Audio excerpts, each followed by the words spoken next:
गौरी गोपाल आश्रम में 290 माएँ हैं, उनमें से एक माँ का आज हम आपसे परिचय कराएंगे। मैया कहाँ से आई हो मेरी माँ? दिल्ली से। कहाँ से? दिल्ली से। दिल्ली। दिल्ली। कौन कौन है मैया जी आपके घर में? 2 बेटे हैं 2 बेटी हैं। गौरी गोपाल आश्रम में अच्छे हैं आप? यहाँ कोई कष्ट तो नहीं है? नहीं। यहाँ आपको खाना पीना समय से मिलता है? सब मिलता है। यहाँ आप खुश हैं? हाँ जी। और यहाँ दवाई ववाई होती है कि नहीं? सब कुछ होता है। और आपको रहने के हमने कोई पैसे तो नहीं लिए? नहीं। पैसे नहीं लिए। कितने वर्ष हो गए आपको यहाँ? 4था साल चल रहा है। 4था वर्ष। 4 वर्ष हो गए आपको गौरी गोपाल में। तो घर में से कोई फोन ऑन आता है बच्चों का? कभी बुलाते हैं? कभी कभी आता है। किसका? बड़े बेटे का। बड़े 2 बेटे हैं आपके? हाँ 2। तो दोनों बेटे हैं फिर भी आपको यहाँ क्यों रहना पड़ा? बेटा तो बहुत दूर है, पुणे है। छोटा बेटा पुणे रहता है। पुणे रहता है बेटा? हाँ बड़ा यहीं रहता है, द्वारका। बड़ा द्वारका दिल्ली में रहता है। तो बेटा यहीं रहता, फिर वो नहीं रखता आपको, सेवा नहीं करता? क्या कहता है? कहते क्या, उसके घर रहते थे हम। फिर 1 साल तक रहे। फिर लड़ाई झगड़े बहुत हुआ करते थे, उसकी बीवी नहीं चाहती थी। उसकी पत्नी नहीं चाहती नहीं कि आप वहाँ रहें? छोटी छोटी बात पे भी लड़ाई झगड़े होते रहते थे। फिर हम तो आपका आश्रम का टीवी देखते थे ना, तो आपका आश्रम को देखते थे। तो उसकी पत्नी नहीं चाहती थी कि आप रहें, बेटा चाहता था कि नहीं? हाँ बेटा चाहता था, लेकिन बेटा भी उसके दबके ही रहता था। बेटा डर के रहता है? हाँ। पत्नी से। तो बेटे ने पत्नी को चुन लिया और माँ को? हाँ जी। बेटे के सामने 2 स्थितियां हैं। पत्नियां आजकल कह रही हैं कि अपनी माँ को रखो या हमें रखो। तो बेटे ने पत्नी को चुना और माँ को नहीं चुना। आजकल की कुछ बहुएं ऐसी हैं जो अपनी सास को नहीं रखना चाहती। भाई सवाल खड़ा है, चलो आपने अपनी सास को निकाल दिया, कल आप भी तो सास बनोगी, आपकी भी तो बहू आएगी, फिर आप कहां जाओगी? इसलिए ये व्यवहार अपने से बड़ों के साथ नहीं करना चाहिए, समझना चाहिए उन बहुओं को। अच्छा छोटा बेटा पुणे में, तो वो रख सकता है ना आपको? वो भी नहीं, उसकी बीवी भी ऐसी है, वो भी नहीं रख जाती। उसकी पत्नी भी ऐसी, वो भी आपको नहीं पसंद करती? बेटे दोनों करते हैं, बेटियां बहुएं नहीं करती। बेटे अच्छे हैं? हाँ ठीक है। और बहुएं ऐसे हैं? बहुएं नहीं करती। तो बहुओं का दोष ज्यादा है कि बेटों का दोष ज्यादा है? बहुओं का ये, बेटे उसके कहने में चलते हैं इतना, तो फिर बहू का हो गया।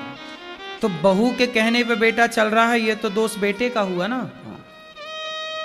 तो बहू का दोष ज्यादा, आप बताओ किसका दोष ज्यादा है? दोनों का हैं? बेटे का दोष तो बेटे का ज्यादा है। बहुओं का क्या है? बहुएं तो कहेंगी कि जाओ, पर बेटे को पक्ष रखना चाहिए ना कि भाई मैं अपनी माँ को कहाँ छोड़ूं। उसे समझाना चाहिए कि कल तू भी तो माँ बनेगी, तू भी तो कहाँ जाएगी यदि तेरी बहू आई और वो भी निकालने लग गई तो। इसलिए आजकल बेटा, मैया दोषी तो बहुएं भी हैं हम नहीं कहते, लेकिन बेटा ज्यादा दोष रखता है, बेटे का दोष ज्यादा है। अब बताइए कि ये माँ जरूरतमंद है कि नहीं?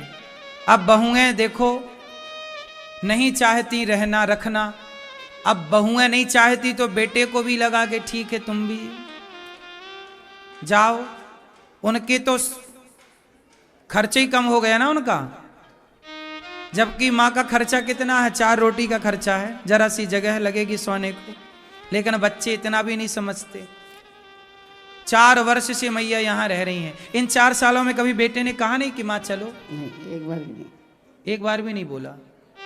अच्छा तो कभी कभी फोन पूछ लेता था कैसी हो, बस।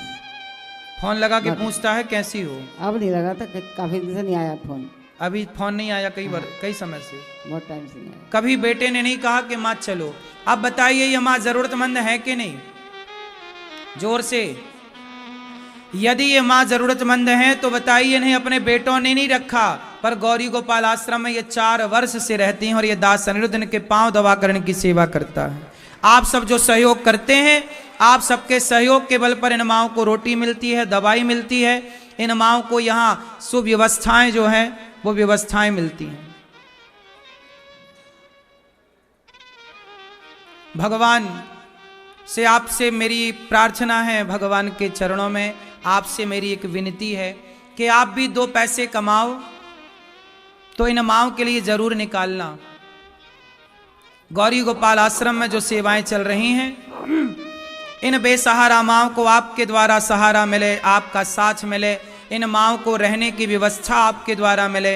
एक माँ को आप गोद लो, एक एक माँ को आप रोटी दो। 290 माएँ हैं तो आप अपनी ओर से भोजन बंटवाओ कि इन माओं को हम भोजन बंटवाएंगे। इनके बेटों ने भले घर से निकाला, पर हम गौरी गोपाल का जो निर्माण चल रहा है वो माताओं के लिए तो ये आश्रम बन रहा है कि इन माओं के लिए आश्रम बने, माँ यहाँ रहें। तो आप भी इन माओं के लिए थोड़ा सा सहयोग करिए, आश्रम के निर्माण में सहयोग करिए, माओं के भोजन में सहयोग करिए, माओं के दवाई में सहयोग करिए।